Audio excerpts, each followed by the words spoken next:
Today we're going to answer problems 110 and 111 of the book Strength of Materials by Peitel and Singer, 4th edition. So problem 110, a 12-inch square steel bearing plate lies between an 8-inch diameter wood post and a concrete footing as shown in figure P-110. Determine the maximum value of the axial load P if the stress in wood is limited to 180 psi and that in concrete to 650 psi. Okay, let's start by writing the given. We have the dimension of the concrete footing. Let's call it S equals 12 inches. And then the diameter of the wood post is 8 inches. We are also given the limiting stress for wood and steel. For wood, it's equal to, let's call this stress subscript W for wood is 1,800 psi. And for concrete, that's 650 psi. So let us first determine the internal force in the wood. We'll do that by cutting a section here or passing a plane here, going to pass, okay? So if viewed from the side,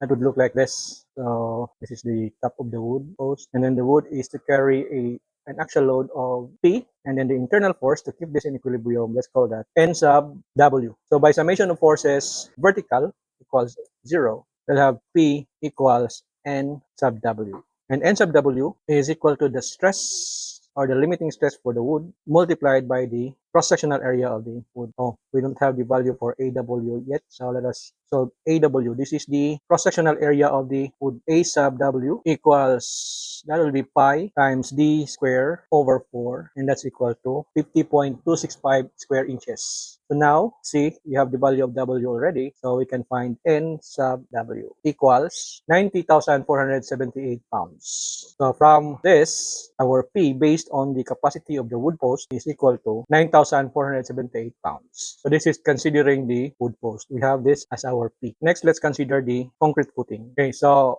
let us cut a section or pass a plane here so that it is going to cut this concrete, what is this? Footing, concrete footing. Okay, so we have a section here. And then if we view it from the side, it will look like this. This is the post, this is the plate. So we still have our force P here. And this time the internal force, let's call that N sub C. And by summation of forces vertical again, we'll have P equals N sub C. So let's solve for N sub C. Let me just copy this and then change the subscript to C, C, C. So we don't have area, cross-sectional area of the footing yet. So let's solve for that. This is just equal to the square of the sides, S square equals 144 square inches. So now our N sub C is equal to 93,600 pounds. That means our P, considering concrete, is equal to 93,600 pounds. Our safe value for P should be equal to 90,477.9 pounds. So this is our answer. Next, let's do problem 111. For the truss shown in figure P-111, calculate the stresses in members CE, DE, and EF. The cross-sectional area of each member is 1.8 square inches. Indicate tension T or compression C. Okay, first the given. We're given the cross-sectional area of each member. Let's just call it A equals 1.8 square inches. Next, let us solve the reaction.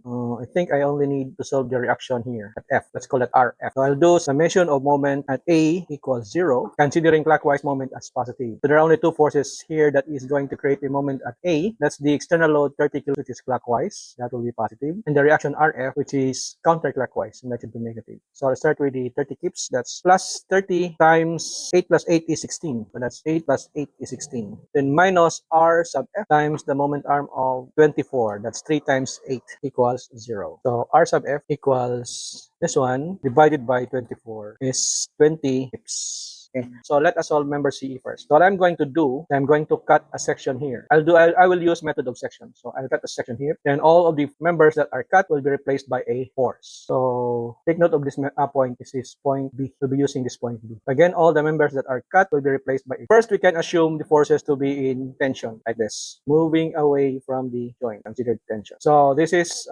force BD, force BE, and force CE. Our line of action for BD is in this direction, and line of action of BE is in direct. Going to intersect at point B, which is 8 feet from E. So this is point B here. To solve for the force in member CE, I'm going to do summation of moment at where B equals 0, considering clockwise moment as positive. So I need RF. These two forces, BD and BE, are going to intersect at B. So this will not be included in the equation because there is no moment arm. That would only include RF and the vertical component of CE. Okay, so we need the vertical component of CE. That means we need the slope. The slope here is is 6 vertical to 8 horizontal, or 3 vertical, 4 horizontal. That means the hypotenuse is 5. So it's a 3, 4, 5 triangle. Okay, clockwise moments first.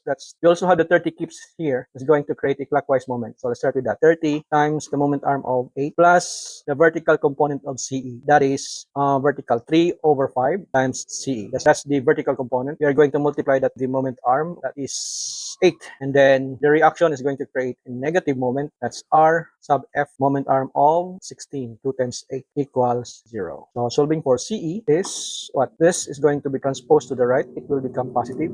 Copy that. This, when transposed to the right, becomes negative. So we'll subtract that. And all of this are going to be divided by 3, divided by 8, multiplied by 5. Okay, so going to be multiplied by 5, divided by 3, divided by 8. And we have our CE, 16.667. So now we can solve the stress. By the way, we get a positive answer. That means this is in tension. So the stress in CE will also be in tension. That is equal to the force CE divided by the area. This will be in KSI. Again, this will be in tension. Okay. So 9.26 KSI in tension. Okay, next we are going to solve the stress in member DE. Let's erase this part. So member DE, where is it? This one. So what I'm going to do, I think I am also going to cut here. Okay? And then let's take note of this point again, point B. Okay, so let's cut here. Let's cut this member, and this member. So we got this. Let's skip point B this time. Let's skip point B. And then let's draw the line of action of BD. Goes from here to here. Line of action of, what's this? EF from here. Okay. Also, all these members that are being cut will be replaced by tensile forces.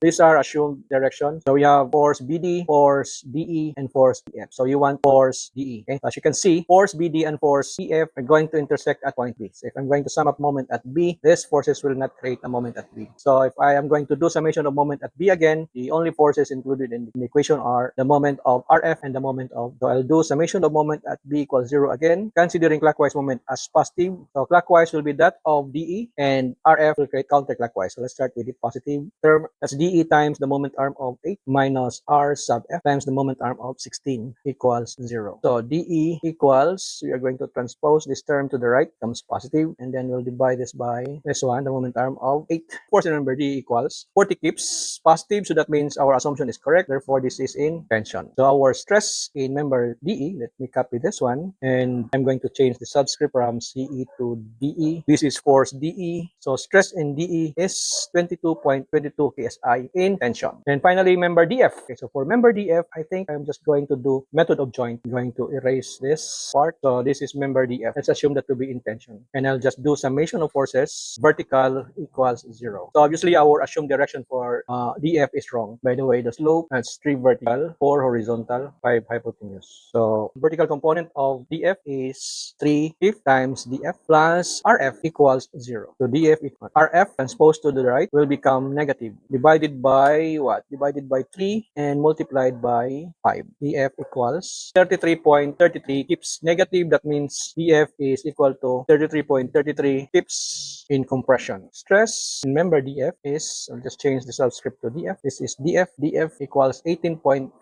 KSI in compression. Okay? So our answers are: stress in member CE is 9.26 KSI in tension. Stress in member DE is 22.22 KSI in tension. And stress in member DF is 18.52 KSI in compression. The next video, we are going to answer problem 112.